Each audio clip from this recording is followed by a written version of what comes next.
Indigenous Australians have lived on this continent for 60,000 years, and as a result, our nation is rich in cultural heritage that needs to be protected. We asked local Njaki Njaki Noongar Mayor Michael Hayden about why preserving Aboriginal culture is so important, and these were his views. Different parts of the country have different meanings. So where we did that activity last year at the reserve, that's where Tonga's grandmother, my dad, and that generation and the older ones, they grew up there. So that's reconnecting back to that, and that's where they spent their childhood growing up in the bush. The fact that we're one of the oldest living cultures in the world,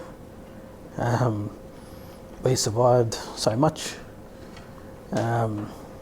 We still do some of the things that we used to do hundreds of years ago. We still do that. It's just in a different form. The first engineers, so we made boomerangs, we made spears. You had to make them in a way which caught what you need to catch to survive. The first bakers, the first doctors, all those type of things.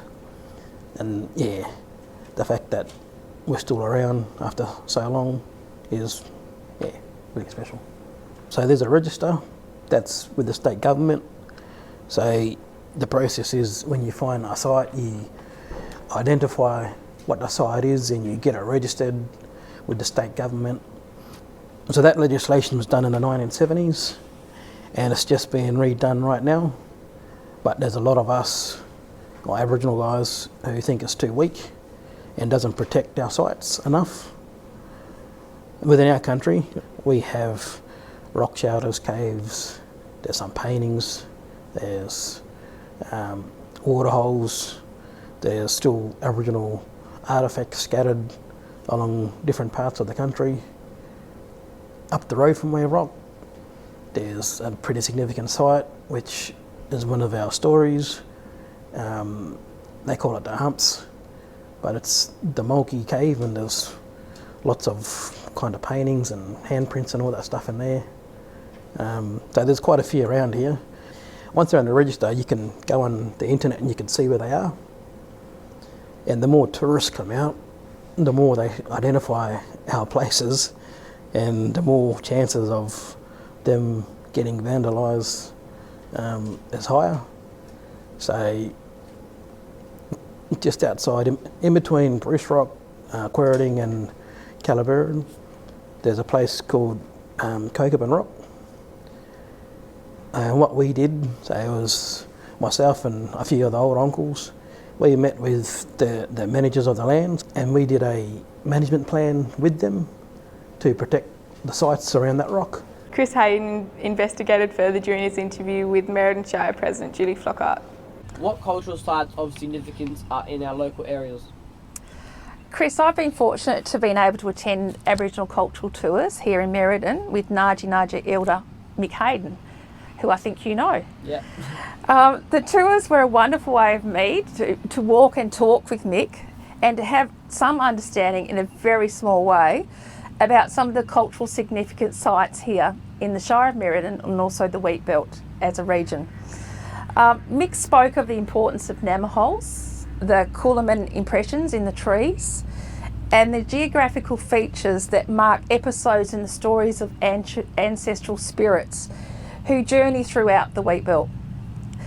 Some of the sites of significance that I have visited here in the Wheat Belt have been Shark's Mouth, Shire of Calaveran, with Mick and yourself, Mulkey Cave, Shire of Hayden, Wave Rock, Shire of Hayden, Kokopin Rock, the Shire of Bruce Rock, and Mount Stirling. Through one of Mick's tours, I was able to understand the cultural significance of Mount Matilda, Mount Bakewell, Mount Caroline and Mount Stirling as the place and trails of the spirit of Mulek. I also have been to Taugaman Rock, which is identified as an Aboriginal site of significance in the Shire of Merredin. Aboriginal art is not only beautiful, it tells a story through symbols, and it is an important way to pass on cultural knowledge. We asked local Indigenous artist Danielle Ashwin to share what inspires her to produce her stunning artworks. I've recently just had more time in my life to be able to indulge into being creative and art and connecting to my culture and my family and my ancestors through art. So I don't have a lot of pieces in Merredin here with me at the moment, but I do have a couple. So these ones are more contemporary, modern Aboriginal art that I've been doing. So each piece means different things. Sometimes the symbols themselves have a different meaning depending on who I'm painting for. But this piece is a piece that I would be painting for our children, and it really just represents the different aspects of future, abundance, opportunity, believing in themselves, their dreams, aspiring to be things. So for maybe somebody that's watching this today, this would represent hope, inspiration, courage, really just looking at our futures and our dreams and having the courage to go out and follow them. So I would be hoping that when our children and young people look at this, that they would feel inspired and supported to go out and believe in themselves and their dreams. And I've also got this one. This is a women's business series and piece. So these represent our amazing women in our culture and our families and our meeting places. And then these ones represent all the different roles that we play as women. So whether it's a mother, an aunt, a carer like myself, sister, a partner, a teacher, represents all the different roles that we play as women and how we can try to come together to support and encourage our youth to be better people. So that one's around women's business. And then from there I do lots of different art, and I try to capture people's personal stories in the pieces that I do. The reason why I do paint is, one, to connect myself to my culture, because when I do that, it's very much of a spiritual therapeutic process, so it allows me just to slow down and connect to my culture. And it also gives me the opportunity to share my culture with other people through storytelling and let them know, about our culture, what it means to me, and also helps to connect people who maybe aren't Indigenous that want to respect and embrace Aboriginal culture to be able to connect their stories in with my art, and to be together as one, which is something that is really important to me to, reconciliate as a one nation togetherness. There are all too many examples of the destruction of cultural heritage in our country. Only recently, a Rio Tinto mining blast for the expansion of an iron ore mine at Njaki Gorge in the Pilbara region of Western Australia destroyed a cave of significant cultural importance. The cave is considered a sacred site that showed 46,000-year-old genetic links to the present-day traditional owners, the Putu, Kunti, Karama and Pinakura people. The company's largest shareholders have raised their concerns and called for better community engagement and respect for culturally significant sites. Chris Hayden asked Shire President Julie Flocker what the Hill Country theme meant to her, and she also shared with us her opinion of this recent destruction of the Njaki Gorge. Look, as the mission statement expresses, Hill Country calls for all of us to continue to seek greater protection for our lands, our water, our sacred sites and our cultural heritage from exploitation, desecration and destruction.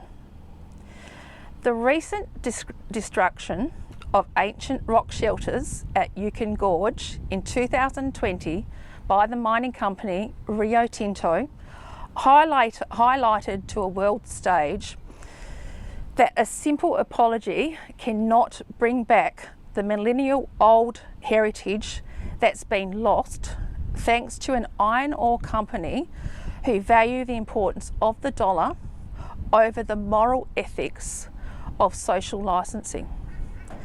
It saddened and angered me that this type of significant cultural destruction has been allowed to occur due to outdated laws. It appalls me that 1 year on, due to this slow pace of law reform and policy change, there is no guarantee a site of cultural significance here in Western Australia, like Njaki Gorge, could not be destroyed again. The NAIDOC theme Hill Country calls on all of us to voice collectively that we will no longer accept that economic advancement through the destruction of culturally significant artefacts is acceptable. Aboriginal Health Promotion Officers Connie Yarran and Kelsey Osborne shared how healing country means protecting country, community and culture. I think personally that obviously the first thing that comes to mind is looking after the country, protecting our sacred sites and our significant places like reserves and things like that. It is important to, just look after the country and looking after each other, working together, looking after our elders because they carry our stories. So also, strengthening those relationships between the elders and the young people, because one day we will be the carriers of them stories. And so just the overall protection of our culture and our stories and our dreaming and working together and looking after each other and the country. Join us for our next NAIDOC 2021 Hill Country Inquiry, where students answer the question, how can we protect our land and waterways?